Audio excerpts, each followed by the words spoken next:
राजाभाऊ, शिवसेनेला बंडखोरीचा मोठा इतिहास आहे. बंडू शिंगरे, हेमचंद्र गुप्ते, छगन भुजबळ, राज ठाकरे, नारायण राणे अनेक नावं घेता येतील. पण आजच्या काळात बंडखोरी अगदी सहज झाली आहे. ती वैयक्तिक हेवादेवावर आली आहे. एक राजकारणाचा वारसा असलेला माणूस जो आज खासदार आहे, तो या बंडखोरीकडे कसा बघतो आणि आजच्या मतदाराला तो काय सांगेल? नाही, आता आजच्या मतदाराला मी सांगावं असं काही नाही आहे, परंतु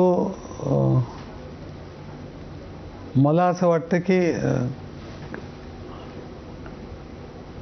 आपण ज्या पद्धतीने ज्या विचारधारेतून निवडून आलेलो आहोत, कमीत कमी ती टर्म संपेपर्यंत तरी त्या विचारधारेशी प्रामाणिक राहिलं पाहिजे. हेच एवढंच माझं मत आहे. बाकी जास्त मी बोलणार नाही, कारण तुम्ही जे नावं घेतली ती इतक्या मोठ्या लोकांची नावं घेतली की मी त्यांच्याबद्दल बोलू शकणार नाही.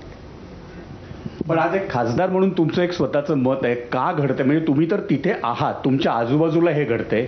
जर ते विश्व तुम्ही जवळून बघताय तर ते लोकांना समजायला हवं या माध्यमातून, म्हणून हा प्रश्न विचारतो. आता का होतंय तर आता मला असं वाटतं की ज्यांनी केलं त्यांना विचारलं तर जास्त सोपं होईल. दुसरं पण कोणाला बदलायला हवंय? या बाजूला पण कोणाला तरी बदलायला हवंय का? या बाजूचं चुकत नाहीये, दुसऱ्याच बाजूचं चुकतंय? नाही, हे पहा, मी त्या बाबतीत काही बोलू शकणार नाही, परंतु मी एक सांगू शकतो की मला तसं वाटत नाही.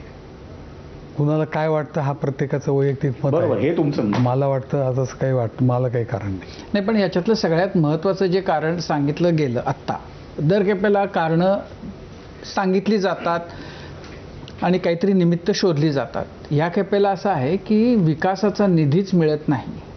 तर याबद्दलची काय स्थिती आहे? तुम्ही विरोधी पक्षातले खासदार आहात, काय आहे विकास निधीच्या बद्दलचं वास्तव?